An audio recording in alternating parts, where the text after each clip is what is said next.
মানুষেরই হাতে তবু মানুষ হতেছে নাজেহাল, পৃথিবীতে নেই কোনো বিশুদ্ধ চাকরি। এখন হাজার হাজার চাকরির মধ্যে কত অশুদ্ধি মিশে থাকলে গোটা প্যানেলটাকেই কলকাতা হাইকোর্ট বাতিল করে দিতে পারে, আজ সে প্রশ্ন উঠবেই। আজ এসএসসি দুর্নীতি মামলা নজিরবিহীন রায়ে মাননীয় বিচারপতি দেবাংশু বসাক এবং মাননীয় বিচারপতি সব্বর রশিদির ডিভিশন বেঞ্চে বাতিল হলো 25,753 জনের চাকরি। লোকসভা ভোটের মধ্যেই তোলপাড় গোটা রাজ্য, সেই নিয়েই এই অনুষ্ঠানে প্রথম প্রশ্ন থাকবে। শিক্ষা নিয়োগে বেলাগাম দুর্নীতির মাসুল। 2016 সালের সমস্ত নিয়োগ অবৈধ। প্রায় 26,000 চাকরি বাতিল করে রায় বিচারপতি দেবাংশু বসাক এবং বিচারপতি সব্বর রশিদের ডিভিশন বেঞ্চে। দুর্নীতির বিরুদ্ধে এই বেনজির রায়ে কত বড় ধাক্কা খেল রাজ্য সরকার? দ্বিতীয় প্রশ্ন, মেয়াদ উত্তীর্ণ প্যানেলে নিয়োগ থেকে সাদা খাতা জমা দেয়া প্রার্থীদের চাকরি। দুর্নীতি হয়েছিল 17 রকমের উপায়, এই রায় বলল কলকাতা হাইকোর্ট। দুর্নীতির এই 17 কলা পূরণের যাবতীয় দায় কি রাজ্য সরকারের নয়? প্রশ্ন তো উঠবেই। তৃতীয়, জালিয়াতদের বাঁচাতেই অতিরিক্ত শূন্যপদ তৈরি করেছিল মন্ত্রিসভা। অতিরিক্ত শূন্যপদ তৈরিতে সরকারি স্তরে যারা যুক্ত তাদের হেফাজতে নিতে পারবে সিবিআই, রায় উল্লেখ বিশেষ ডিভিশন বেঞ্চে। কোর্টের রায়ের জেরে এবার সিবিআই স্ক্যানারে কি গোটা মন্ত্রিসভাটাই? চতুর্থ প্রশ্ন, দেখে দেখে এখানে বিজেপির লোক বসিয়েছে কেন্দ্র, এটা বিজেপির বিচারালয়। নিয়োগ দুর্নীতি রায়ের প্রেক্ষিতে বিচার ব্যবস্থাকে নজিরবিহীন নিশানা এই রাজ্যের মুখ্যমন্ত্রীর। দায় নিয়ে ইস্তফা দিন মুখ্যমন্ত্রী, দাবি অভিজিৎ গঙ্গোপাধ্যায়। একের পর এক মামলার রায় দিশেহারা হয়েই কি মাননীয় বিচারপতিদের এই আক্রমণ? পঞ্চম প্রশ্ন, কেউ সাদা খাতা, কেউ 0 থেকে 52। দুর্নীতির জেরে এবার বাতিল হলো 2016 সালের গোটা প্যানেলটাই। কিন্তু এই প্যানেলের যারা যোগ্য তাদের হয়রানি হবে না তো? আর গত 8 বছর ধরে অযোগ্য শিক্ষক শিক্ষিকাদের হাতে পড়ুয়াদের যে অপরিসীম ক্ষতি হলো তার দায় নেবে কে? এই প্রশ্ন পাশাপাশি প্রথম দিন থেকে তুলছি আমরা। তবে শুরুতেই আজ দিনের সব থেকে বড় খবর, 2016 সালে স্কুলে নিয়োগের গোটা প্যানেলটাই বাতিল করে দিল কলকাতা হাইকোর্ট। আবার বলছি, নজিরবিহীন রায়। দেখুন, লোকসভা ভোটের মধ্যে নিয়োগ দুর্নীতিতে বড়সড় ধাক্কা খেল রাজ্য সরকার। ঐতিহাসিক রায় দিল কলকাতা হাইকোর্ট। এসএসসি নিয়োগ দুর্নীতি মামলায় 25,753 জনের চাকরি বাতিল করল হাইকোর্টের বিশেষ বেঞ্চ। 2016 সালের এসএসসির সমস্ত নিয়োগই অবৈধ বলে জানিয়ে দিল বিচারপতি দেবাংশু বসাক ও বিচারপতি সব্বর রশিদের ডিভিশন বেঞ্চ। বাতিল করে দেওয়া হলো পুরো প্যানেল। শুধু তাই নয়, হাইকোর্টের রায় অনুযায়ী বাতিল হয়ে গেল অতিরিক্ত শূন্যপদের সমস্ত চাকরি। মেয়াদ উত্তীর্ণ প্যানেল থেকে নিয়োগপ্রাপ্তদেরকে ফেরত দিতে হবে বেতনের টাকা। ফাঁকা ওএমআর শিট জমা দিয়ে চাকরি পেয়েছেন তাদেরকেও ফেরত দিতে হবে এতদিন ধরে পাওয়া বেতন। প্রাপ্ত বেতনের টাকা ফেরতের পাশাপাশি দিতে হবে বার্ষিক 12% হারে সুদ। মুখ্যমন্ত্রীকে বলবো পদত্যাগ করে পালান, হিমালয়ে চলে যান। অনেক হয়েছে, অনেক চুরিচামারি করেছেন। চোর, নির্লজ্জ, মিথ্যাচারী একজন মুখ্যমন্ত্রী। আপনি প্রথম থেকেই একটা বলে এসেছিলেন যে তদন্তে প্রমাণ পাওয়া গেছে যে টাকার বিনিময়ে চাকরি তারা পেয়েছেন। তাদের উদ্দেশ্যে আজকে দাঁড়িয়ে আপনি কিছু বলবেন, কোনো বার্তা দেবেন? তাদেরকে বলবো, জোচ্চোর, তোমাদের ফাঁসিতে চড়ানো উচিত। যে কালীঘাটে বসে একটা ইন্ডাস্ট্রি করা হয়েছিল নিয়োগে, তাহলে আই ব্লেম স্কোয়ারলি চিফ মিনিস্টারকে, শিক্ষা দপ্তরও নয়। কারণ এই গোটা পরিকল্পনা করা হয়েছে নবান্ন থেকে এবং কালীঘাট থেকে, রূপায়িত করা হয়েছে তৃণমূলের দপ্তর থেকে। বেতনের টাকা ফেরত দেওয়ার জন্যও সময়সীমা নির্দিষ্ট করে দিয়েছে কলকাতা হাইকোর্ট। 4 সপ্তাহের মধ্যে সুদ সমেত টাকা ফেরত দিতে হবে। এর পাশাপাশি হাইকোর্টের বিশেষ বেঞ্চ এও নির্দেশ দিয়েছে যে নিয়োগ দুর্নীতি তদন্ত চালিয়ে যাবে সিবিআই। যে সুবিধাভোগীদের এখনও তদন্তের আওতায় আনা সম্ভব হয়নি তাদেরকেও যে কোনো সময় হেফাজতে নিয়ে তদন্ত করতে পারবে কেন্দ্রীয় গোয়েন্দা সংস্থা। অতিরিক্ত শূন্যপদ যারা তৈরি করেছিল তাদেরকেও হেফাজতে নিতে পারবে সিবিআই।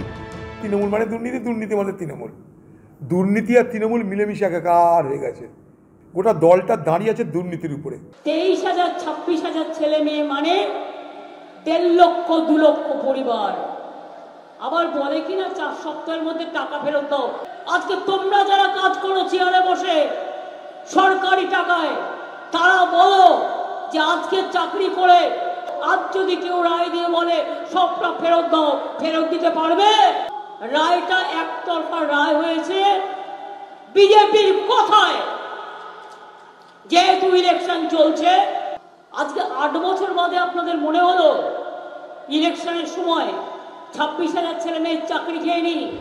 নতুন করে মেধা তালিকা প্রকাশের জন্য পুনর্মূল্যায়নের পদ্ধতিও বেঁধে দিয়েছে আদালত। নির্বাচনের ফল ঘোষণার পর 15 দিনের মধ্যে এসএসসি পূর্ব ঘোষিত শূন্যপদ অনুযায়ী নতুন করে বাছাই প্রক্রিয়া শুরু করবে।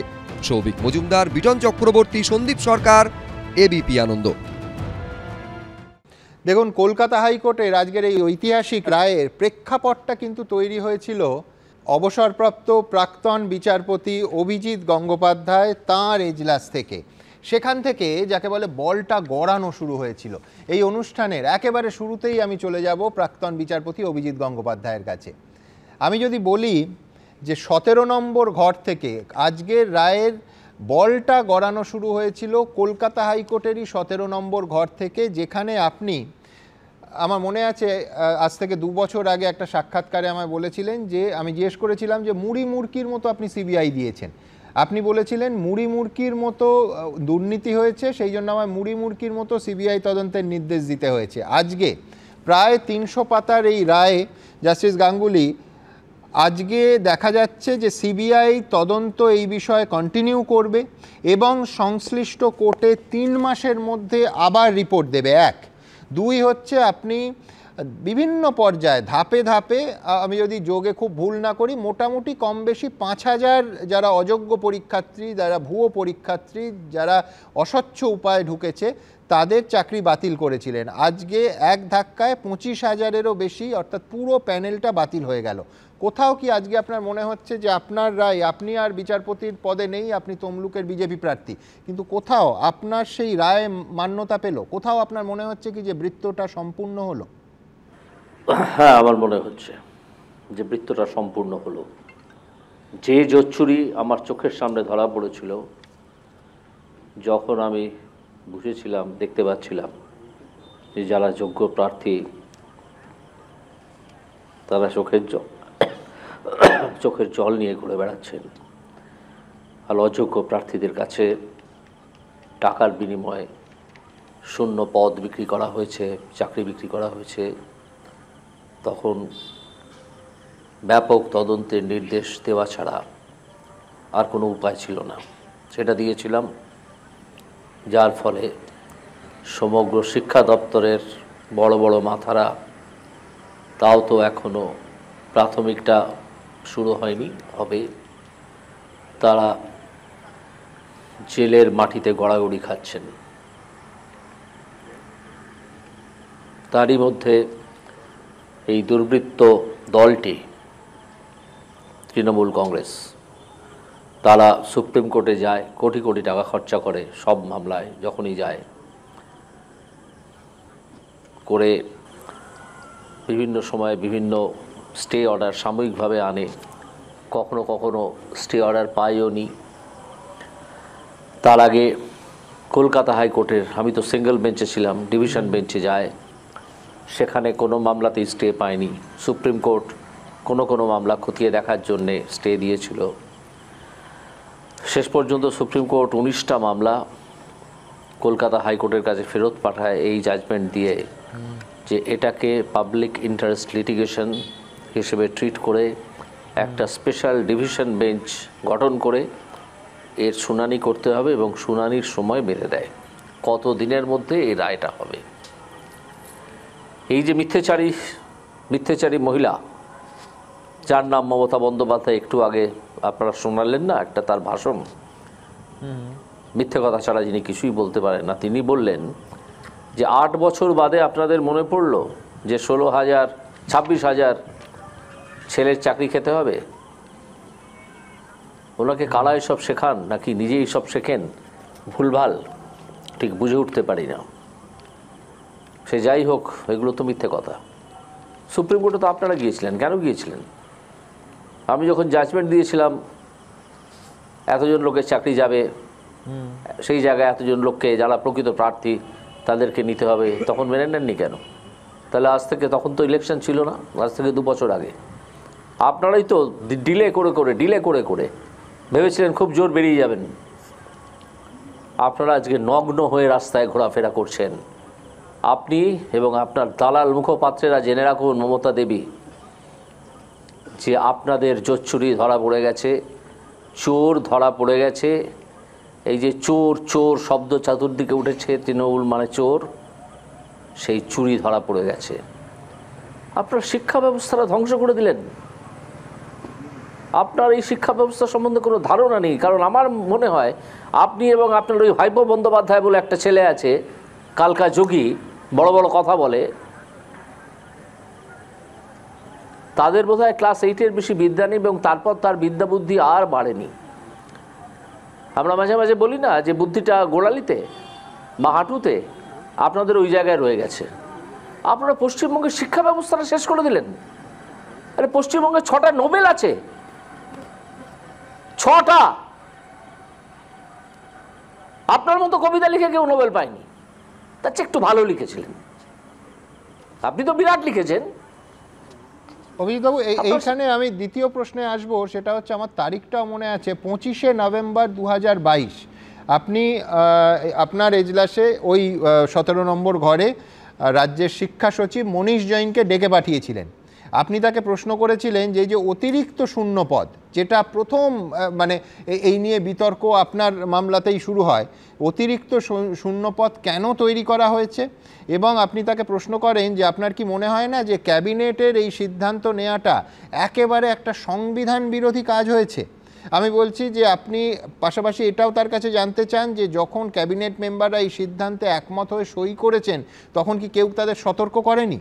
আমি বলছি আজকে ডিভিশন বেঞ্চ, আমি সম্পূর্ণ রায়টা দেখার চেষ্টা করছিলাম, সেখানে ডিভিশন বেঞ্চ একেবারে পরিষ্কার বলে দিয়েছেন যে সরকারি স্তরে এই অতিরিক্ত শূন্যপদ তৈরির সরকারের সঙ্গে যারা যুক্ত, সিবিআই তাদের প্রয়োজনে হেফাজতে নিতে পারবে। একেবারে কাস্টোডিয়াল ইন্টারোগেশনের কথা স্পষ্ট ভাষায় বলা হয়েছে, অর্থাৎ সোজা কথায় প্রয়োজনে গ্রেফতারও করা যেতে পারে।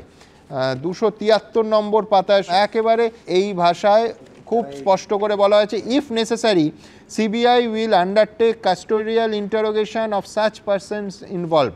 আমি বলছি আপনার কাছে যে এই অতিরিক্ত শূন্যপদ, এই বিষয়টা যেহেতু আপনার এজলাস থেকেই প্রথম সামনে আসে, একটু যদি ব্যাখ্যা করেন কোথায় আপনার মনে হয়েছিল কোট আনকোট সংবিধান বিরোধী, আজকে এই 300 পাতার রায় যেটা আরেকবার মান্যতা পেল। সংবিধান বিরোধী এই কারণে মনে হয়েছিল যে আমাদের সংবিধান তার একটা বিবেক আছে। সংবিধানের বিবেক নিয়ে অনেক আলোচনা হয়ে গেছে, আমি আজকে সে আলোচনায় ঢুকছি না। এই সংবিধান কাউকে জোচ্চুরি করার জন্য সরকার গঠনের নির্দেশ দেয় না, কিন্তু এই মমতা ব্যানার্জির সরকার তারা জোচ্চুরি করে সাধারণ মানুষকে বোঝাতে চেয়েছিল যে আমরা চাকরি দিয়ে দিচ্ছি। আজও সেই জোচ্চুরির কথা ওই মমতা বন্দ্যোপাধ্যায় বলেছেন, আর তার ভাইপো ব্যানার্জি সেও বলে থাকে, ক্লাস 8 পাস। এইগুলো, এই যে চাকরিগুলো বিক্রি হয়েছিল, সেই চাকরিগুলো বিক্রি করা চাকরিগুলো থেকে তারা টাকা খেয়েছেন। সেই টাকা কালীঘাটে এবং হরিশ মুখার্জি রোডে এবং ক্যামাক স্ট্রিটে গেছে। আমার হাতে যদি ক্ষমতা থাকতো আমি 3 দিনের মধ্যে আপনাদের কাছ থেকে এর হিসেব বার করে নিতাম। আপনারা বেঁচে গেছেন যে আমার হাতে ক্ষমতাটা নেই। এই টাকা আপনারা খেয়ে যাদেরকে চাকরি বিক্রি করেছেন, পার্থ চ্যাটার্জি ধরা পড়েছে, স্কুল সার্ভিস কমিশনের চেয়ারম্যান ধরা পড়েছে, পশ্চিমবঙ্গ মধ্য শিক্ষা পর্ষদের চেয়ারম্যান ধরা পড়েছে, তাদের সব উপদেষ্টা কি সব সিনা ফিনা সব নাম আছে, সিংহরা ইঁদুর হয়ে ঘুরে বেড়াচ্ছেন জেলখানার মাটিতে, তারা ধরা পড়েছেন। সেই টাকা খাওয়া চাকরিগুলো বাঁচানোর জন্যে আপনারা একটা জালিয়াতির ব্যবস্থা করেছিলেন সম্পূর্ণ মন্ত্রিসভাকে ইনভলভ করে। সেই জালিয়াতিটা ছিল সুপার নিউমেরিক পোস্ট। এই সুপার নিউমেরিক পোস্ট কখন তৈরি হয় আপনারা জানেন? কখনো জেনেছেন? কখনো জানার চেষ্টা করেছেন? আপনার উপদেষ্টারা কখনো আপনাদেরকে জানিয়েছেন?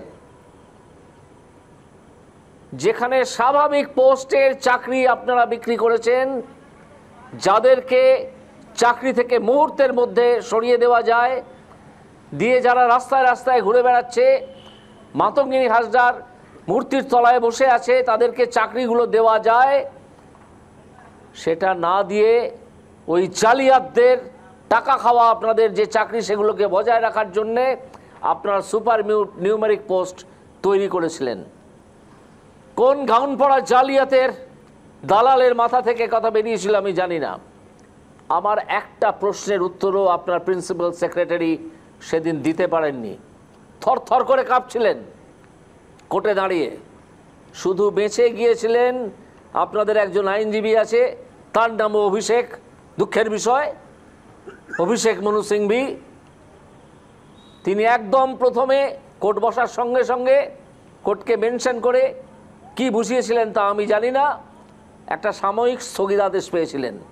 সেই স্থগিতাদেশ আর থাকলো না, সব মামলা ফিরে এলো একসঙ্গে কলকাতা হাইকোর্টের ডিভিশন বেঞ্চে। আমি সেদিনই বলেছিলাম যে এই সুপার নিউমেরিক পোস্ট এত বড় একটা জালিয়াতি এবং যার সঙ্গে সম্পূর্ণ মন্ত্রিসভা যুক্ত, সেই দলের সিম্বল আমি বাতিল করে দেবো।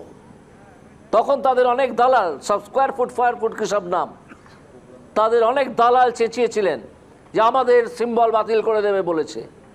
আরে তোমরা সিম্বল নেওয়ার সময় প্রতিজ্ঞা করেছিলে, সই করেছিলে, তোমরা জানো না মূর্খের দল যে আমরা সিম্বলটা নিচ্ছি, ইন্ডিয়ান কনস্টিটিউশনটা মাথায় রেখে চলবো, ইন্ডিয়ান কনস্টিটিউশনের প্রভিশন মনে রাখবো। অর্থাৎ অভিজিৎবাবু আপনি বলছেন যে হাকিম পাল্টালেও কিন্তু আলটিমেটলি দেখা গেল যে হুকুম পাল্টালো না। আমি এইখান থেকে আমার পরের প্রশ্নে আসবো, সেটা হচ্ছে যে সিবিআইকে আপনি বারবার এজলাসে ডেকে তাদের আইনজীবীর মারফত অথবা সরাসরি অফিসারদের ডেকে জিজ্ঞেস করতেন যে এই দুর্নীতির আপনি মাথা অবধি আপনারা পৌঁছতে পারছেন না কেন, বারবার আপনি বলতেন। আজকে কি এই রায়ের পর মনে হচ্ছে যে সেই প্রশ্নের উত্তরে আপনি পৌঁছতে পারছেন? হ্যাঁ, আমি সেই প্রশ্নের উত্তরে পৌঁছতে পারছি। দুটো মন্তব্য আমি করতাম। একটা করেছিলাম দুর্নীতির মাথা, এই দুর্নীতির মাথার নাম মমতা বন্দ্যোপাধ্যায়, আর একটা ধেড়ে ইঁদুর, তার নাম ভাইপো বন্দ্যোপাধ্যায়, মমতা বন্দ্যোপাধ্যায়ের ভাইপো বন্দ্যোপাধ্যায়। এই দুটোকে ইমিডিয়েটলি কাস্টোডিয়াল ইন্টারোগেশন করা দরকার। এবং আমি সেই সময় সাবমিশন থেকে শুনেছিলাম যে আইনজীবীরা সাবমিশন করতেন, তারা আজকে হাজির আছেন কিনা আপনাদের এই অনুষ্ঠানে আমি জানি না। সেই সময় সাবমিশন থেকেই শুনেছিলাম যে এই সম্পূর্ণ বিষয়টা হচ্ছে ওই ভাইপো ব্যানার্জির ব্রেন চাইল্ড। একটা অশিক্ষিত ক্লাস 8 পাস জোচ্চোর, সে এর চেয়ে বেশি কী বুদ্ধি দেবে? আর তার সঙ্গে লাফিয়েছিলেন কিছু গাউন পড়া দালাল, যাদেরকে ছেড়ে দেওয়া হতো আমাকে গালাগাল করার জন্যে। আজকে কোথায় সেই দালালরা? ইনফ্যাক্ট অভিজিৎবাবু আপনাকে বলে রাখি যে তিনজনই আছেন, এসএসসি প্রাইমারি, তরুণজ্যোতি, ফিরদৌস এবং সুদীপ্তবাবু, তিনজনই এই মুহূর্তে আমাদের প্যানেলে আছেন। আপনার কাছে আমার পরের প্রশ্ন, আপনি এই যে সরাসরি মমতা বন্দ্যোপাধ্যায়কে আক্রমণ করছেন, আপনার প্রেস কনফারেন্সে প্রথম বাক্যটা ছিল যে একেবারে আপনি পদত্যাগ চাইলেন এই রায়ের প্রেক্ষিতে। এটা কি প্রাক্তন বিচারপতির যুক্তি, নাকি এটা তমলুকের বিজেপি প্রার্থীর তার দাবি, কোনটা? কোনোটাই নয়। এটা একজন ভারতবর্ষের নাগরিক যে ভারতবর্ষের সংবিধানকে মাথায় তুলে রাখে এবং যে পশ্চিমবঙ্গের অধিবাসী, পশ্চিমবঙ্গের ভালো মন্দের সঙ্গে যার নিজের জীবন জড়িয়ে আছে বলে সে মনে করে, তার দাবি। আমি যদি রাজনীতি নাও করতাম আজকে, তাহলেও আজকে আমি এই কথা বলতাম যদি আমি এজলাসে বসতাম। আজ তো আমার এজলাসে বসার দিন ছিল, আমি তো প্রকৃতপক্ষে অবসরপ্রাপ্ত নই, আমি পদত্যাগ করে চলে আসা একজন মানুষ। যদি আজকে আমি এজলাসে থাকতাম, আমি জোর গলায় একই কথা তাদের ওই দালালগুলোকে ডেকে 11 নম্বর ঘর থেকে, বার অ্যাসোসিয়েশন থেকে ডেকে বলতাম যে তোমরা আমার ঘরে পেপার ওয়েট নিয়ে ঢুকেছিলে, ছেঁড়া জুতো নিয়ে ঢুকেছিলে, কিছু করতে পারোনি, ভয় আমাকে দেখানো যায় না। তোমরা আজকে কি বলবে?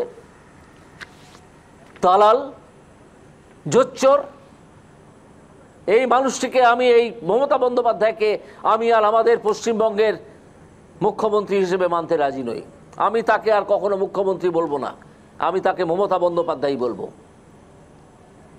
অভিজিৎবাবু, আমি জানি না এই ছবিটা প্রতীকী কিনা, কারণ আপনি যাকে মানে খুব সংবাদ মাধ্যমের একটা চেনা ভাষা হচ্ছে যে কেউ খুব বিস্ফোরক কিছু বললে তাকে বলে যে তোপ দাগছে।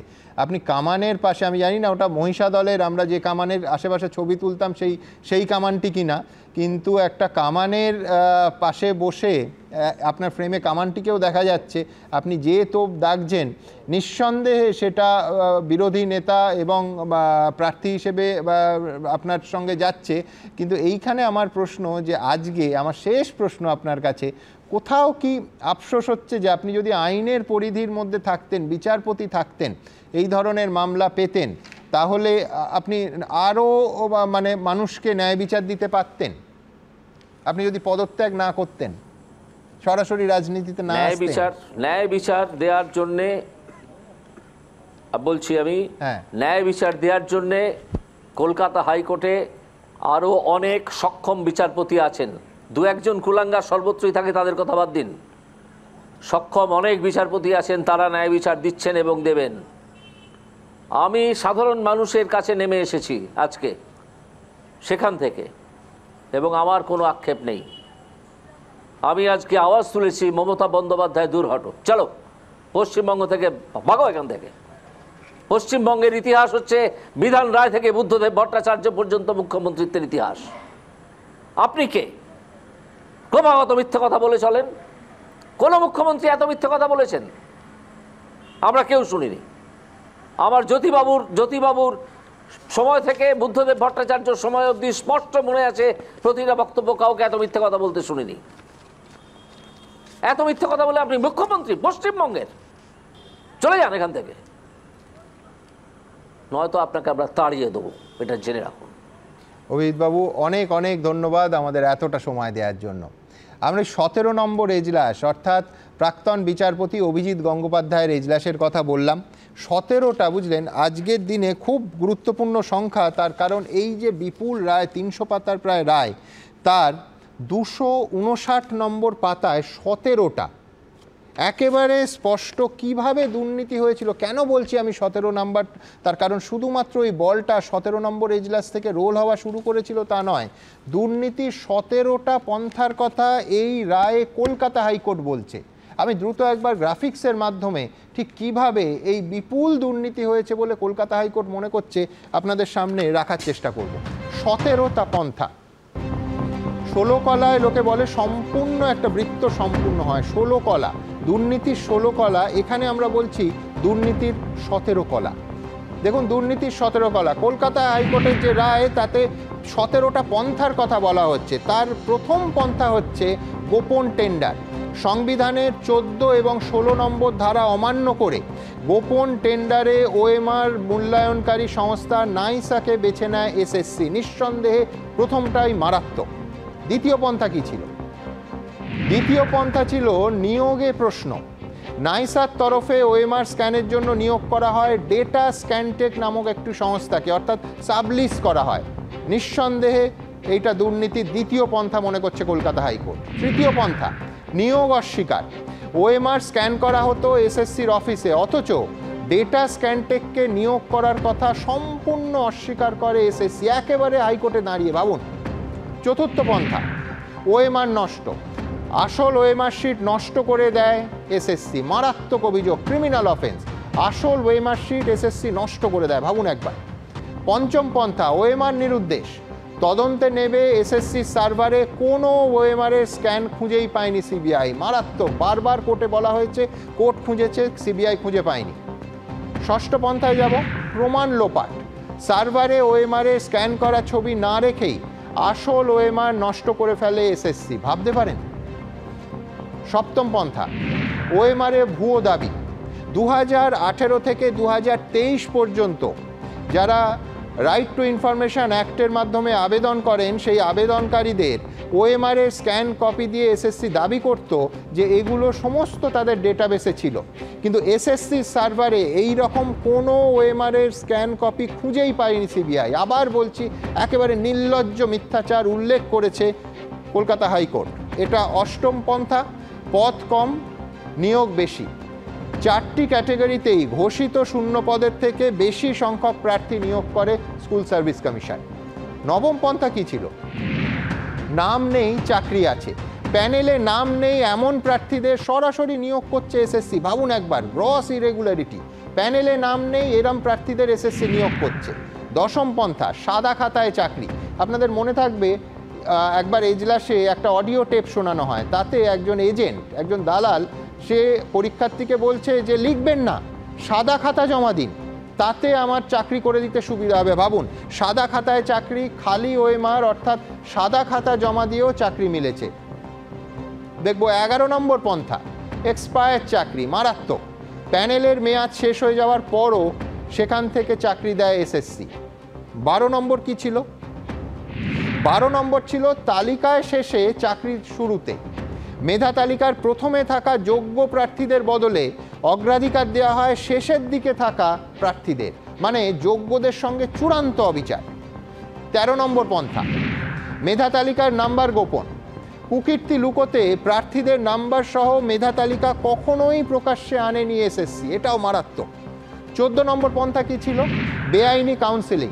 প্যানেলের মেয়াদ ফুরিয়ে যাওয়ার পরও প্রার্থীদের কাউন্সেলিং করে এসএসসি, গ্রসলি ইললিগাল। 15 নম্বর পন্থা, দুর্নীতি খুঁজতে অসহযোগিতা। দুর্নীতির সমস্ত সুবিধাভোগীকে এখনও চিহ্নিত করা বাকি। এসএসসি, বোর্ড এবং রাজ্য সরকারের অবস্থানের জন্য এখনও তা করা যাচ্ছে না। এই অনুষ্ঠানে আবার এটা নিয়ে বিস্তারিত আলোচনায় আসবো। 16 নম্বর পন্থা হচ্ছে চুরি ঢাকতে বাড়তি পদ। অযোগ্য প্রার্থীদের চাকরির সুযোগ করে দিতে অতিরিক্ত শূন্যপদ তৈরির আবেদন জানায় এসএসসি। কোর্টে এই আবেদন জানানো হয়, বেআইনি একটা আবেদন। 17 নম্বর পন্থা, সর্বত্রই বিধিভঙ্গ। 4টে ক্যাটাগরির ক্ষেত্রে কোনো নিয়োগের কোনো বিধি মানা হয়নি। আবার বলছি, কলকাতা হাইকোর্টের 17 নম্বর এজলাস থেকে যা শুরু হয়েছিল, যা আলটিমেটলি একটা চেহারা পেল আজকের এই ঐতিহাসিক রায়, তাতে 17টা দুর্নীতির উপায় একেবারে স্পষ্ট ভাষায় এই রায়তে 249 নম্বর পাতায় স্পষ্ট করে দিয়েছেন মাননীয় বিচারপতিরা। ঠিক এখান থেকে আমি আমার পরের প্রতিবেদনে যাব, তারপর বিস্তারিত আলোচনায় আসব। পরের প্রতিবেদন চমকে দেওয়ার মতো, যে জালিয়াতি করে এই সিদ্ধান্ত আরেকটা অংশও যুক্ত ছিল, অতিরিক্ত শূন্যপদ সৃষ্টি। আজকে স্পষ্ট করে এটা কতটা বেআইনি এই রায়ে মাননীয় বিচারপতিরা আরেকবার বলে দিলেন। দেখুন, হাইকোর্ট নির্দেশ দিয়েছে কাস্টডিতে নিতে। মুখ্যমন্ত্রী এবং তার পুরো ক্যাবিনেটকে গ্রেফতার চাইবো সিবিআইয়ের কাছে। সুপার নিউমারারি পোস্টের আড়ালে কি সুপার জালিয়াতি হয়েছিল? হাইকোর্টে বড়সড় প্রশ্নের মুখে তৃণমূল সরকারের মন্ত্রিসভা। এবার কি করবে কেন্দ্রীয় এজেন্সি? সোমবার কলকাতা হাইকোর্টের ঐতিহাসিক রায়ের পর এই প্রশ্নই তুলছেন অনেকে। স্কুলে নিয়োগের ক্ষেত্রে সুপার নিউমারারি পোস্ট অর্থাৎ অতিরিক্ত শূন্যপদ তৈরি নিয়ে শুরু থেকেই দানা বেঁধেছিল বিতর্ক। সোমবার রায় দিতে গিয়ে বিচারপতি দেবাংশু বসাক এবং বিচারপতি মোহাম্মদ সাব্বার রশিদের বেঞ্চ এ নিয়ে একেবারে মমতা বন্দ্যোপাধ্যায়ের মন্ত্রিসভাকে বড়সড় প্রশ্নের মুখে ফেলে দিলেন। কলকাতা হাইকোর্টের বিশেষ ডিভিশন বেঞ্চের রায়ের 269 নম্বর পৃষ্ঠায় স্পষ্ট বলা হয়েছে, অতিরিক্ত শূন্যপদে নিয়োগ নিয়ে সিবিআই তদন্তের উদ্দেশ্য এটা সামনে আনা যে এক্ষেত্রে কি ধরনের দুর্নীতি হয়েছে, কত বড় দুর্নীতি হয়েছে এবং কারা কারা জড়িত। এটা চমকে দেওয়ার মতো যে জালিয়াতি করে পাওয়া চাকরি বাঁচানোর সিদ্ধান্ত নেওয়া হয়েছিল মন্ত্রিসভার মতো জায়গায়। এটা জেনেও যে এইসব চাকরি হয়েছে প্যানেলের বাইরে এবং মেয়াদ শেষ হয়ে যাওয়া প্যানেল থেকে। রায়ের কপির 273 এবং 274 নম্বর পৃষ্ঠায় নির্দেশের অংশে বিচারপতিরা বলেছেন, বেআইনি চাকরি প্রাপকদের সুযোগ করে দিতে অতিরিক্ত শূন্যপদ তৈরির ছাড়পত্র দিয়েছিলেন রাজ্য সরকারের কোন ব্যক্তিরা, তা নিয়ে সিবিআই আরও তদন্ত চালাবে। প্রয়োজন পড়লে সিবিআই তাদের হেফাজতে নিয়ে জিজ্ঞাসাবাদও করতে পারবে। এই সুপার নিউমারারি পোস্ট ক্রিয়েটে মন্ত্রিসভার প্রতিটি সদস্য জড়িত, প্রতিটি সদস্য, এবং এটা ইনিশিয়েট করেছিলেন মমতা ব্যানার্জির একজন অত্যন্ত ঘনিষ্ঠ জোচ্চর একটি ছেলে আছে, চ্যাংড়া ছোড়া, নিজেকে পলিটিশিয়ান বলে। সে ইমিডিয়েটলি তার গ্রেপ্তার চাই, ইমিডিয়েটলি তাকে কাস্টডিতে নিয়ে জিজ্ঞাসাবাদ করতে হবে। 75% তো অভিযোগ ছিল না, তাহলে এই কি করে হয় জাজমেন্ট? সবাইকে প্যানেল ক্যান্সেল। ভারতীয় জনতা পার্টি সবাইকে চাকরি খেতে চাইছে। সুপ্রিম কোর্টে 5 মিনিটে স্টে হবে। আর যারা যারা শিক্ষকরা কাজ করছে, আমি তাদের কাছে জানাচ্ছি যে আপনারা নিশ্চিন্তে মনে থাকুন, জাজমেন্ট সম্পূর্ণ ভুল জাজমেন্ট। এই জাজমেন্ট সুপ্রিম কোর্টে ইমিডিয়েটলি স্টে হবে। এর আগে বিচারপতি থাকাকালীন অভিজিৎ গঙ্গোপাধ্যায়ের এজলাসেই অতিরিক্ত শূন্যপদ প্রসঙ্গে মন্ত্রিসভার কথা উঠে এসেছিল, আর সেটা স্বয়ং শিক্ষা সচিবের মুখে। 2022 সালের 25শে নভেম্বর আদালতে উপস্থিত শিক্ষা সচিব মনীষ জৈনের কাছে বিচারপতি অভিজিৎ গঙ্গোপাধ্যায় জানতে চেয়েছিলেন, অতিরিক্ত শূন্যপদ কেন তৈরি করা হলো? উত্তরে শিক্ষা সচিব বলেন, উপযুক্ত স্তর থেকেই নির্দেশ দেওয়া হয়। ব্রাত্য বসু নির্দেশ দিয়েছিলেন, আইনি পরামর্শ নেবার কথা বলেছিলেন, আইনজীবী ও অ্যাডভোকেট জেনারেলের সঙ্গে কথা হয়েছিল, আইন দপ্তরের সঙ্গেও কথা বলি, কথা হয় স্কুল সার্ভিস কমিশনের চেয়ারম্যানের সঙ্গে। মুখ্য সচিবকে বিষয়টি জানানো হয়, নোট পাঠানো হয় ক্যাবিনেটে। কলকাতা হাইকোর্টের সোমবারের রায়েও সেই প্রসঙ্গ উঠে এসেছে। রায়ের কপির 215 নম্বর পৃষ্ঠায় বলা হয়েছে, বেআইনি নিয়োগের জন্য এসএসসি অতিরিক্ত শূন্যপদ তৈরির আবেদন জানিয়েছিল। রাজ্য সরকারও তার বিরোধিতা করেনি। এমনকি আদালতে পেশ করা নথিতে দেখা গেছে বেআইনিভাবে চাকরি পাওয়া প্রার্থীদের জায়গা করে দিতে রাজ্যের মন্ত্রিসভা অবধি অতিরিক্ত শূন্যপদ তৈরিতে ছাড়পত্র দিয়েছিল। প্রধান সচিব সিঙ্গেল বেঞ্চে হাজির হয়ে অতিরিক্ত শূন্যপদ তৈরি সংক্রান্ত ক্যাবিনেট নোট এবং ক্যাবিনেট মেমো পেশ করেছিলেন। এবার কলকাতা হাইকোর্টের নির্দেশের ভিত্তিতে অতিরিক্ত শূন্যপদ নিয়ে সিবিআই কোন পথে তদন্ত এগিয়ে নিয়ে যাবে? কোনো বড় মাথাকে কি তারা জিজ্ঞাসাবাদের জন্য আদৌ ডাকবে? সৌভিক মজুমদার, অর্ণব মুখোপাধ্যায় ও রঞ্জিত হালদারের রিপোর্ট, এবিপি আনন্দ। দেখুন, আমরা প্রথম দিন থেকে বলে এসেছি যে অযোগ্যদের চিহ্নিত করতে হবে, যারা ঘুষ দিয়ে চাকরি কিনেছে তাদের চিহ্নিত করতে হবে। মেধার ভিত্তিতে আবার যারা চাকরি পেয়েছেন তাদের মধ্যে একজনও, আই রিপিট, তাদের মধ্যে একজনও যেন অকারণে চাকরিচ্যুত না হন, তাদের মধ্যে একজনকেও যেন কোনো রকম অনিশ্চিত ভবিষ্যতের মধ্যে পড়তে না হয়। মেধার ভিত্তিতে চাকরি পেয়ে কেন তারা দুর্নীতিগ্রস্তদের পাশাপাশি চোখের জল ফেলবেন, এই প্রশ্ন আমরা প্রথম দিন করেছি। সেইটা কিভাবে নিশ্চিত করা যাবে বা নিশ্চিত করা গেছে, সেই প্রশ্ন নিয়ে আমি ফিরদৌস শামীমের কাছে আসবো। ফিরদৌস, হাইকোর্ট বারবার মাননীয় বিচারপতিরা জানতে চেয়েছেন এসএসসির কাছে যে যোগ্য এবং অযোগ্য তাদের আপনারা আলাদা তালিকা দিন। এসএসসি দিতে পারেনি, অনেকে বলছেন যে দিতে ইচ্ছে করে তারা দেয়নি, আমি সেদিকে যাচ্ছি না। কিন্তু আমার বক্তব্য যে যারা এর ভেতরে একজনও যদি যোগ্য শিক্ষক শিক্ষিকা থাকেন, অনেকে আছেন, 8 বছর পরে কি তাদের আবার পরীক্ষায় বসতে হবে? এই মুহূর্তে এই হাইকোর্ট তাদের যারা যোগ্য অথচ যাদের প্যানেলটা বাতিল হয়ে গেল তাদের কি সুরাহা দিয়েছে? দেখুন, আমি প্রথমেই বলি যে আদালতের সামনে 3টে অপশন ছিল, যেটা আদালত বলেছে। এক, আমাদের করা রিট পিটিশনগুলো বাতিল করে দেওয়া। দ্বিতীয় অপশন ছিল টেন্টেড ক্যান্ডিডেট এবং নন টেন্টেড ক্যান্ডিডেট সেপারেট করে, যেগুলো টেন্টেড ক্যান্ডিডেট সেগুলোকে বাদ দিয়ে যেগুলো একেবারে নন টেন্টেড ক্যান্ডিডেট তাদের রেখে দিয়ে নিয়োগ প্রক্রিয়া পরবর্তী টেন্টেড ক্যান্ডিডেট স্থলে অন্য যোগ্য প্রার্থীদের অ্যাপয়েন্টমেন্ট দেওয়া। সেটা ছিল আদালতের জন্য দ্বিতীয় অপশন। তৃতীয় অপশন হচ্ছে পুরো নিয়োগ প্রক্রিয়া বাতিল করা।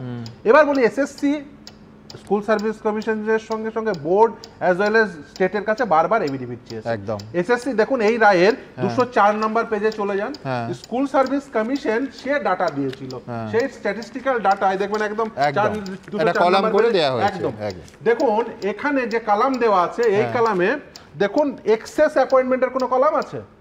নেই। না, আমরা এই যে তথ্য বোর্ডের দেওয়া যে তথ্য, যে গ্রুপ সি তে এতগুলো অ্যাপয়েন্টমেন্ট লেটার ইস্যু করেছি, গ্রুপ ডি তে এতগুলো অ্যাপয়েন্টমেন্ট লেটার ইস্যু করেছি, 9-10 এতগুলো অ্যাপয়েন্টমেন্ট লেটার ইস্যু করেছি, 11-12 এতগুলো অ্যাপয়েন্টমেন্ট লেটার ইস্যু করেছি, আমরা তার ট্যাবুলার শিট দিয়ে আদালতে দেখিয়েছিলাম। টোটাল ভ্যাকেন্সি ছিল এই 4টে নিয়োগ প্রক্রিয়ায় 24,640টি, অথচ অ্যাপয়েন্টমেন্ট লেটার ইস্যু করেছে বোর্ড 25,753টি। দেখুন লিস্টে নেই। অর্থাৎ আদালতে যখন এসএসসি কে বলছে, বোর্ডকে বলছে তুমি ডিসক্লোজ করো সমস্ত তথ্য, তাহলে আমি tainted candidate non tainted candidate separate করে শুধুমাত্র টেন্টেড ক্যান্ডিডেট গুলোকে বাতিল করব, যে নন টেন্টেড ক্যান্ডিডেট গুলোকে রেখে দেব, সসম্মানে চাকরি করবেন। কিন্তু কে ডিসক্লোজ করেনি? বোর্ড করেনি, এসএসসি করেনি, স্টেট করেনি। উল্টে স্টেট কি করেছে?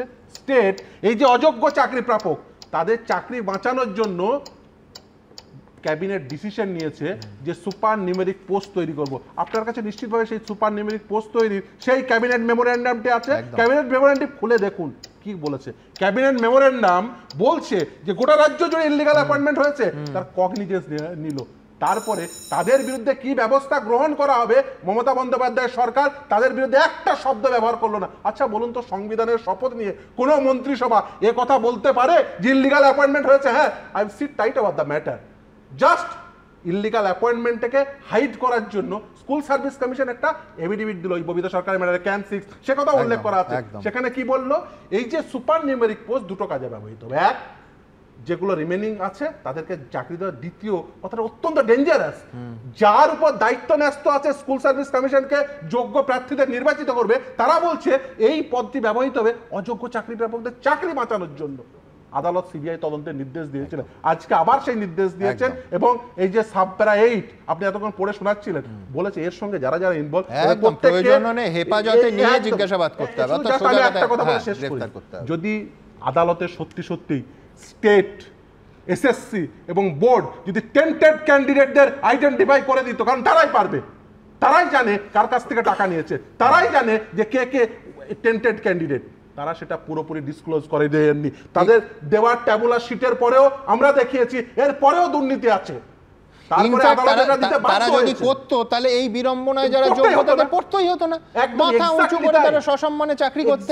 তাই সেই জন্য এই যে দুর্দশা, একজন যোগ্য প্রার্থীর যে দুর্দশা, এর জন্য দায়ী হচ্ছে স্টেট গভর্নমেন্ট, এর জন্য দায়ী হচ্ছে স্কুল সার্ভিস কমিশন, এর জন্য দায়ী হচ্ছে West Bengal board of secondary education. তাদের অপারগতা এবং সর্বোপরি তারা চাননি যে এই দুর্নীতির খোলসটা সকলের সামনে আসুক। তারা সেই জন্য সবসময় হাফ হার্টেডলি ইভেন অথবা আমি মানে খুব রূঢ়ভাবেই বলি, অথবা চেয়েছিলেন যে অযোগ্যদের সঙ্গে যোগ্যরাও শাস্তি পাক, তাতে জিনিসটা বড় হয়ে যাবে এবং কোনোভাবে ন্যায় বিচার থেকে দূরে সরানো হয়। আর একটা কথা বলে শেষ করব, দেখুন ইভেন যে এভিডেভিট অন ওথ যে কথা বলা হতো, সুপ্রিম কোর্টে গিয়ে একটা স্ট্যান্ড, হাইকোর্টে এসে আর একটা স্ট্যান্ড।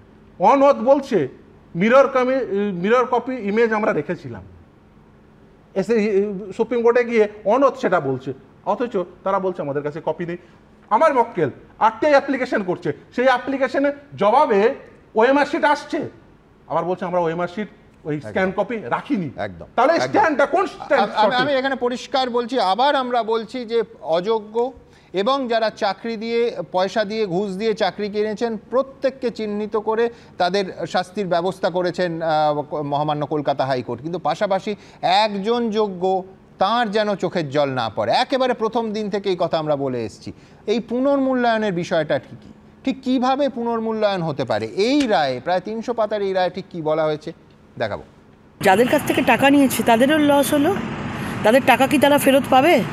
আর যারা আজকে পথে বসে আছে চাকরির জন্য, আজকে তারাও চাকরি পেল না। আজকে সরকার পুরো মানে টাকাটা মাঝখান থেকে তারা তুলে নিল। মুখ্যমন্ত্রীকে সিবিআই ডাকবে না কেন? মুখ্যমন্ত্রীকে হেফাজতে নেবে না কেন? সরকারের যিনি প্রধান, অবিলম্বে তাকে সিবিআই তদন্তের মুখোমুখি ডাকতে হবে, প্রয়োজনে গ্রেপ্তার করতে হবে। শিক্ষক নিয়োগ দুর্নীতি নিয়ে নজিরবিহীন রায় দিল কলকাতা হাইকোর্ট। 25,753 জনের চাকরি বাতিল করল তারা। অর্থাৎ 2016 সালে যারা চাকরি পেয়েছিলেন তাদের সকলের নিয়োগ বাতিল করা হলো। এখন প্রশ্ন হলো, সবার চাকরি বাতিল মানেই কি তারা অযোগ্য? তাদের সবাই কি টাকার বিনিময়ে চাকরি কিনেছেন? উত্তর হচ্ছে না। এর মধ্যে অযোগ্যও যেমন আছে তেমনি বহু যোগ্যও আছেন, যারা মেধার ভিত্তিতে খেটে চাকরি পেয়েছেন। এবার যোগ্য অযোগ্য বাছাই করতে হবে। যে কম বেশি 19,000 প্রার্থী যারা যোগ্য, যাদের নিয়োগ নিয়ে কোনো বিতর্ক ছিল না, তাদের প্রশ্নচিহ্নের মুখে ফেলে দেওয়া হলো, সেটা উদ্দেশ্য প্রণোদিত এবং ন্যায় বিচার নয়, পরিকল্পিত জলঘোলার চেষ্টা বলে আমরা মনে করছি। যেটা আমরা আমাদের যে ডেটাবেস থেকে যেটা দিতে পেরেছি, যেটা সিবিআই মহামান্য আদালতের কাছে দিয়েছে, এটা মিলিয়ে সংখ্যাটা 5,000 মতন। তা 24,000 যদি চাকরি বাতিল হয়, বাকি 19,000-এর সম্পর্কে ধরে নেওয়া যেতে পারে তেমন কোনো অভিযোগ নেই, মানে আমাদের বিচারে তো নেই। তা সেজন্যই রায়টা দেখে বলতে হবে যে নিশ্চয়ই একটা কারণ থাকবে বাকিটা বাতিল করবার। তা আপাত দৃষ্টিতে মনে হচ্ছে কঠোর রায় অত্যন্ত, যে বাকি 19,000-এর সিলেকশনটা কেন ভুল, এই ব্যাপারে আমরা মানে আপাত দৃষ্টিতে সন্তুষ্ট হতে পারছি না। অযোগ্যদের ওপর যেমন আদালতের খাড়া নেমে এলো, তেমনি যারা যোগ্য কলকাতা হাইকোর্টের সোমবারের রায়ের পর তাদের পুনর্বহাল হওয়ার সুযোগ থাকবে। কিভাবে যোগ্যদের বেছে নেওয়া হবে তার জন্য পদ্ধতিও নির্দিষ্ট করে দিয়েছে বিচারপতি দেবাংশু বসাক ও বিচারপতি মোহাম্মদ সাব্বার রশিদের বিশেষ ডিভিশন বেঞ্চ। নতুন করে মেধা তালিকা প্রকাশের জন্য পুনর্মূল্যায়নের পদ্ধতিও বেঁধে দিয়েছে আদালত। নাইসার ওয়েমার শিটের স্ক্যান করা নম্বরের সঙ্গে মিলিয়ে দেখা হবে এসএসসির নম্বর। ওয়েমার শিটের নম্বরের সঙ্গে যোগ হবে একাডেমিক স্কোর এবং মৌখিক ইন্টারভিউয়ের নম্বর। এরপর প্রকাশ হবে নতুন প্যানেল। সেই প্যানেলে নাম থাকা চাকরি প্রাপকদের নতুন করে দেওয়া হবে নিয়োগপত্র। ওয়েমার শিটের পুনর্মূল্যায়নের জন্য ওপেন টেন্ডার ডাকবে এসএসসি। সেখানে উল্লেখ করতে হবে যোগ্যতা, অন্যান্য নিয়ম ও শর্তাবলী। পুনর্মূল্যায়নের পর অবিলম্বে যোগ্য প্রার্থীদের চাকরির ব্যবস্থা করতে হবে। জুন মাসেই এসএসসিকে নতুন করে নিয়োগ প্রক্রিয়া শুরু করতে স্কুল সার্ভিস কমিশনকে নির্দেশ দিয়েছে আদালত। সব মিলিয়ে 1,004-5-এর বিরুদ্ধে অভিযোগ ছিল, তা প্রায় 26,000-এর চাকরি গেল। অর্থাৎ যারা যোগ্য, মানে প্রায় 19,000 যারা যোগ্য আছে তাদের চাকরি গেল। যদি 19,000 জন প্রায় যদি যোগ্য লোকের চাকরি চলে যায়, তাহলে সেটা একজন জনপ্রতিনিধি হিসেবে আমি চিন্তার বলে মনে করি। ছক বাস্তে গা উজাড় যাকে বলে আর কি, আপনি দুজন চোরকে আটকাতে গিয়ে 25,000 লোককে বিপদের মুখে ফেলে দিচ্ছে। এরা চুরি করার জন্য নানা রকম ফকির ফেন্দি এটা ছিল, সেই ফকির ফেন্দিগুলো সব ধরা পড়ে যাচ্ছে। সিবিআইকে খুব কঠোরভাবে এই তদন্ত করা উচিত এবং টাইম বাউন্ড করা উচিত। নির্বাচনের ফল ঘোষণার পর 15 দিনের মধ্যে এসএসসি পূর্ব ঘোষিত শূন্যপদ অনুযায়ী নতুন করে বাছাই প্রক্রিয়া শুরু করবে। পুনর্মূল্যায়ন শেষে আবার কবে নতুন করে মিলবে নিয়োগপত্র, সেই দিকেই তাকিয়ে বহু চাকরিরত। মুন্না আগরওয়াল, আশিস বাগচি ও সৌরভ বন্দ্যোপাধ্যায়ের রিপোর্ট, এবিপি আনন্দ। কি মারাত্মক! একদিকে আদালতে আমি কে যোগ্য কে অযোগ্য তার আলাদা তালিকা দিলাম না, তারপর রায়ের পর সবার চাকরি যাওয়ার একেবারে পরিষ্কার দায়তার চাপানো হচ্ছে কলকাতা হাইকোর্টের ওপর। বিস্তারিত আসবো, কিন্তু তার আগে সুদীপ্ত দাশগুপ্ত, প্রখ্যাত আইনজীবী। আমি সুদীপ্তবাবু, দুটো শ্রেণীকে এই রায়ে মাননীয় বিচারপতিরা একেবারে স্পষ্ট জালিয়াতি করেছেন এইভাবে বলছেন। কিভাবে চিহ্নিত করছেন? এক, যে মেয়াদ উত্তীর্ণ প্যানেল থেকে যারা চাকরি পেয়েছেন, অর্থাৎ যার কোনো লিগাল ভ্যালিডিটি নেই, সেক্ষেত্রে তারা চিহ্নিত করেছেন। এবং দুই, মারাত্মক, যারা সাদা খাতা জমা দিয়েছেন, ব্ল্যাঙ্ক ওএমআর শিট, বারবার আমরা দেখিয়েছি, অডিও টেপেও এসেছিল যে সাদা খাতা জমা দিলে চাকরি দিতে সুবিধা হবে।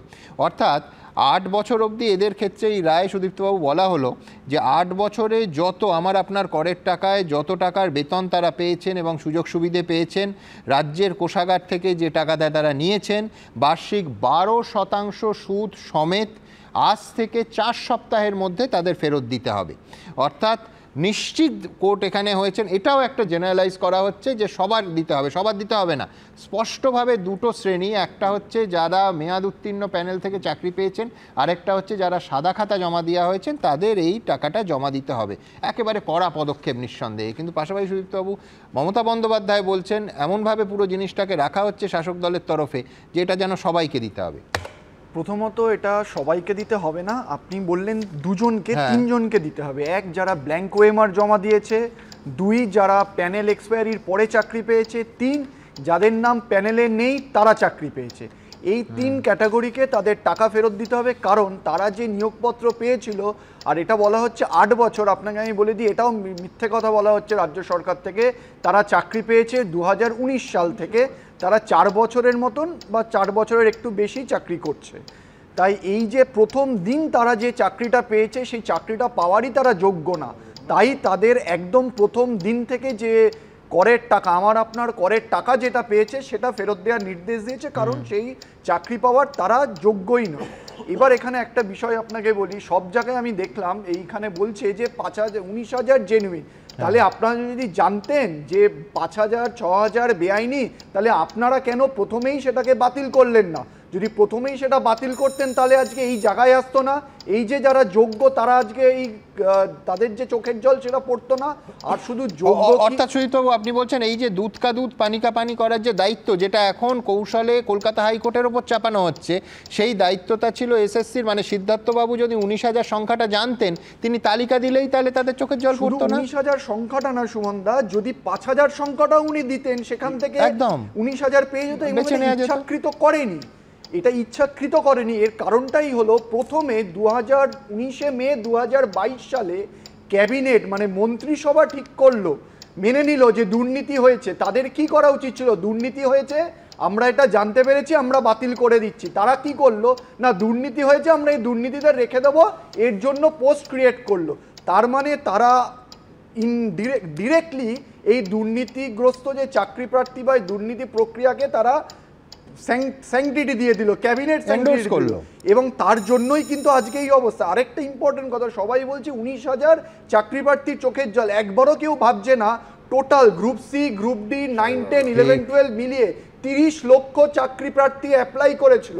আজকে যদি এই দুর্নীতি না হতো, এই 30 লক্ষ তো স্বচ্ছ নিয়োগের অধিকার তাদের আছে, তাদের মধ্যে কেউ পেত। আজকে উনি বলছেন মমতা ব্যানার্জি 1.5 লক্ষ পরিবার, এই 30 লক্ষ পরিবারের দায়িত্ব কে নেবে? আজকে 30 লক্ষ বঞ্চিত যারা এই রায়তে একটা সুযোগ পাবে, তাদের স্বচ্ছ নিয়োগের সুযোগ পাবে। আরেকটা এখানে ইম্পর্টেন্ট বিষয়, যে কেন যোগ্যদের চাকরি গেল। শুধুমাত্র আজকে যে নিয়োগ প্রক্রিয়া বাতিল হয়েছে, শুধুমাত্র কিন্তু এই কারণে হয়নি যে ব্ল্যাঙ্ক ওএমআর, মেয়াদ উত্তীর্ণর পরে চাকরি বা প্যানেলে নাম নেই। প্রথমেই দেখবেন যে ফার্স্ট যে 17টি কারণ দেখিয়েছিল, তার প্রথম কারণটি যদি দেখেন, যে একটি সংস্থাকে দায়িত্ব দেওয়া হয়েছিল ওএমআর-এর ইভ্যালুয়েশন করবে। এটা একটা সরকারি সংস্থা। আজকে আমি একটা বলছি, ধরুন আজকে এবিপি আনন্দ ঠিক করছে এই ঘরটি রং করবে, আপনার যাকে ইচ্ছে আপনি তাকে টেন্ডার দিতে পারেন, কিন্তু সরকারি সংস্থা কোনো কাজ করছে তাকে টেন্ডার দিতে হবে। এটা একটা ক্লোজ ডোর টেন্ডার হলো, কোনো টেন্ডার প্রসেসই হলো না, নাইসাকে দেওয়া হলো। এটা হলো প্রথম বেআইনি, কারণ শুরুটাই হলো আমার অস্বচ্ছতা দিয়ে আমি শুরু করলাম, যাতে করে নাইসাকে কেন দেওয়া হলো, যাতে করে এই নাইসাকে দিয়ে আমি এই কাজগুলো করাতে পারি। এবার নাইসা কি করলো, নাইসার দায়িত্ব ছিল ওএমআর ইভ্যালুয়েশন করা, নাইসা সেই দায়িত্ব দিয়ে দিল ডেটা স্ক্যানটেক বলে আরেকটি সংস্থাকে, যার কোনো অধিকারই নেই, এসএসসি যাকে কোনো অধিকারই দেয়নি। তাই এখানেই প্রশ্নটা আসছে, আদৌ কি এই যে 30 লক্ষ ওএমআর এর ইভ্যালুয়েশন হয়েছিল, আদৌ কি এটা সঠিক হয়েছিল, আদৌ কি এদের ওএমআর ইভ্যালুয়েট হয়েছিল? এই কারণে একটা নিয়োগ প্রক্রিয়ার কতগুলো নিয়ম আছে, যদি রুল মেনে থাকেন ABCD, এই নিয়োগ প্রক্রিয়ার একটা নিয়মও মানেননি। তাহলে শুধু যদি এই নিয়মগুলো মানেনি বলেই বিচারপতির কাছে আর কোনো উপায় ছিল না পুরোটা বাতিল করার। আর তাহলে প্রশ্ন আসে যে তাহলে কেন বলা হলো শুধু বেআইনিরা চাকরি দেবে, টাকা ফেরত দেবে? আজকে দেখা গেল যে একটা নিয়োগ প্রক্রিয়া শুরুটাই বেআইনিভাবে হয়েছে, সেই বেআইনি নিয়োগের যারা চাকরি পেয়েছে তারাও বেআইনি, শুধুমাত্র সেই ট্যাক্স পেয়ারের টাকাটা তাদের ফেরত দেওয়া বলা হবে। এবং এই যে এখানে বলা হচ্ছে যোগ্যরা কেন কেউ এখানে বঞ্চিত হবে না, কারণ এখানে ডিরেকশন দিয়েছে যে নতুন সিলেকশন প্রসিডিওর করতে হবে, ওই ওএমআর শিটের ভিত্তিতে আবার করে মূল্যায়ন করতে হবে। এবার যে জেনুইন, যে ওএমআর শিটে সত্যি ভালো নম্বর পেয়েছে সে আজকেও জেনুইন, 15 দিন পরেও সে জেনুইন থাকবে এবং 15 দিন পরেও সে চাকরি পাবে, এবং যে 30 লক্ষ বঞ্চিত হয়েছিল তারা চাকরি পাবে, কোনো অযোগ্য পাবে না। তাই যে বলা হচ্ছে যে যোগ্য প্রার্থীদের জন্য অসুবিধা, কোনো অসুবিধা নেই। আর আজকে সেই সিচুয়েশনটাই আসতো না। এই যে কুণাল ঘোষ বা মমতা বন্দ্যোপাধ্যায় বলছে, ব্রাত্য বসু বলছে যে 19,000 তো জেনুইন ছিল, তার মানে তারা জানতেন 5,000 বেআইনি, তারা নামটা দিতেন, ডিটেলস দিতেন, মামলা কিন্তু এত অবধি গড়াতোই না। এবং আজকে জাস্টিস গাঙ্গুলি, আজকে না 2022 সালে সরকারের কাছে জিজ্ঞেস করেছিল যে আপনারা বেআইনি যারা চাকরি তাদের সঠিক তথ্য দিন, তাদের চাকরি বাদ দিন, এবং যারা জেনুইন তাদের চাকরি দিন। তখন কিন্তু তারা সেটা মানেনি, বরঞ্চ তার এগেনস্টে অ্যাপিল করে বললো আমরা সুপার নিউমারিক করে বেআইনিদের নিয়োগ দেব। আজকে এই যে গেছে পুরোপুরি 100% দায়ী হচ্ছে এসএসসি এবং রাজ্য সরকার। প্রথমে কয়েকটা জিনিস বলে দিই যে ওই ক্যাবিনেট ডিসিশনটা 5 মে ছিল, 19 মে নয়। দ্বিতীয় কথা বলি, এই যে ডাটা স্ক্যানটেক নিয়ে এত কথা হচ্ছে, আদালতে মহামান্য বিচারপতি দেবাংশু বসাক তিনি স্কুল সার্ভিস কমিশনের চেয়ারম্যানকে জিজ্ঞাসা করছেন যে আপনি এই ডাটা স্ক্যানটেক নামক সংস্থাটির কথা শুনেছেন? তিনি রীতিমতো আকাশ থেকে পড়ার মতো একটা মুখ নিয়ে বললেন না শুনিনি। আচ্ছা ভাবুন যে ওএমআর শিট যারা মূল্যায়ন করছে তাদের নাম স্কুল সার্ভিস কমিশনের চেয়ারম্যান কোনোদিন শুনেননি।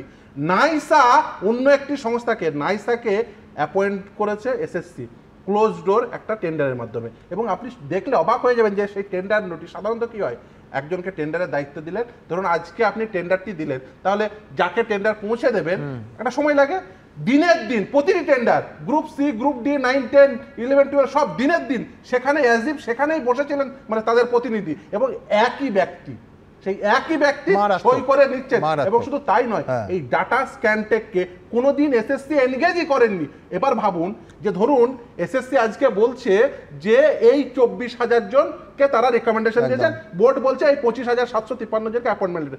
আচ্ছা বলুন তো, এই যে 23 লক্ষ ওএমআর শিট আদৌ অ্যাসেসমেন্ট হয়েছিল কিনা এসএসসি একটা এভিডেভিট ডিসক্লোজ করেছে?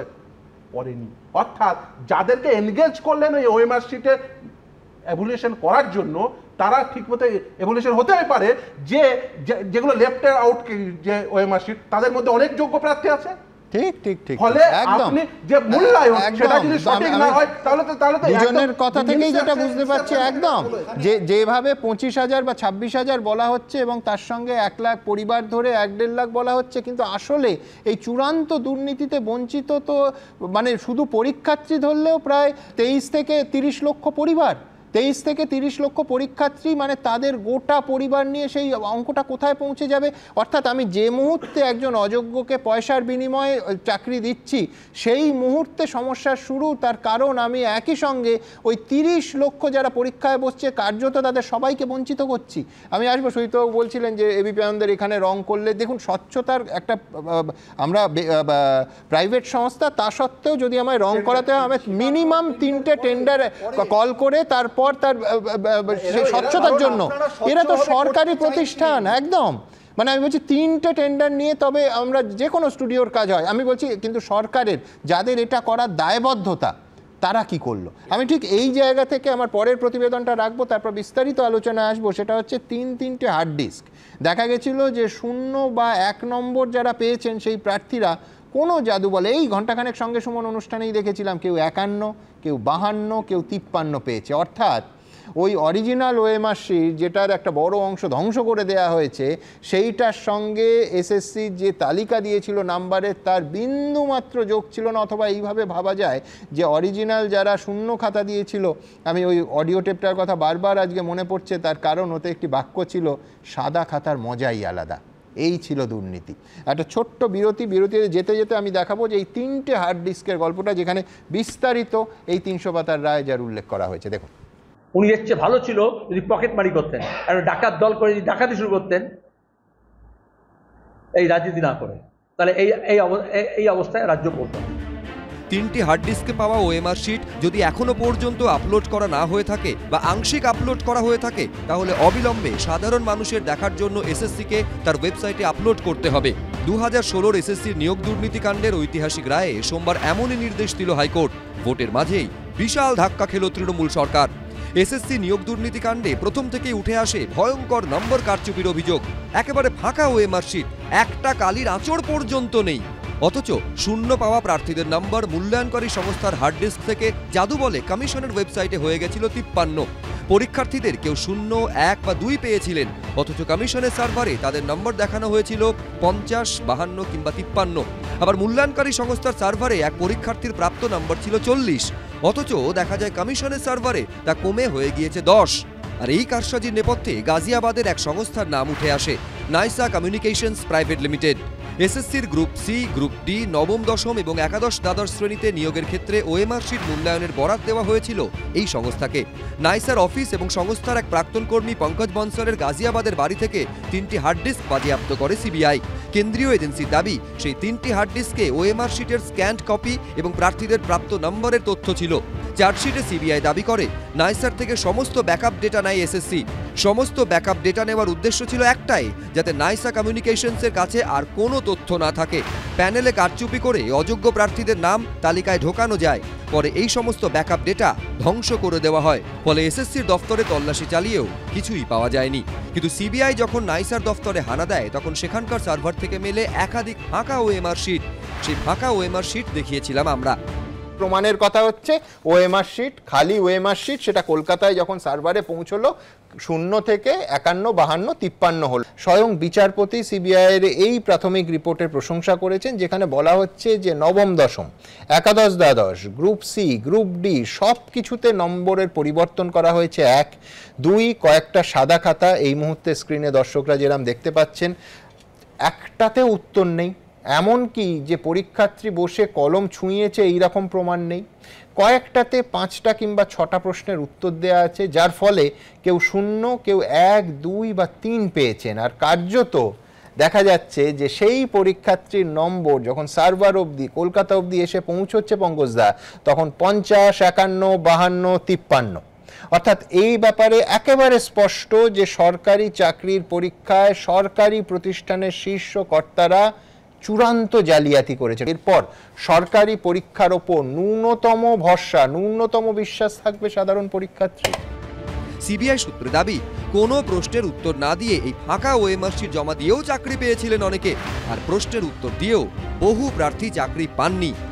যারা যারা ঘুষ নিল, প্রথমে তাদের কলার ধরুন, টাকা ফেরত নিন, এবং যে লোকগুলো ঘুষ নিল বিভিন্ন এলাকায় পাড়ায় পাড়ায় যে ছোট বড় নেতা মস্তানরা এজেন্টের মতো কাজ করেছিলেন, তাদের দৃষ্টান্তমূলক শাস্তি চাই।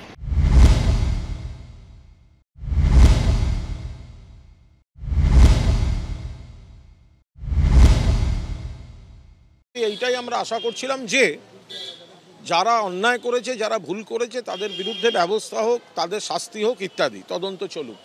কিন্তু যারা যোগ্য প্রার্থী তাদের চাকরি থেকে যেন বঞ্চিত করা না হয়, তাদের যেন নতুন করে অনিশ্চয়তায় ফেলা না হয়। নাইসার ভাইস প্রেসিডেন্ট নীলাদ্রি দাসকে ইতিমধ্যেই গ্রেফতার করেছে সিবিআই। রুমা পাল, ভাস্কর ঘোষ, হংসরাজ সিংহ, এবিপি আনন্দ।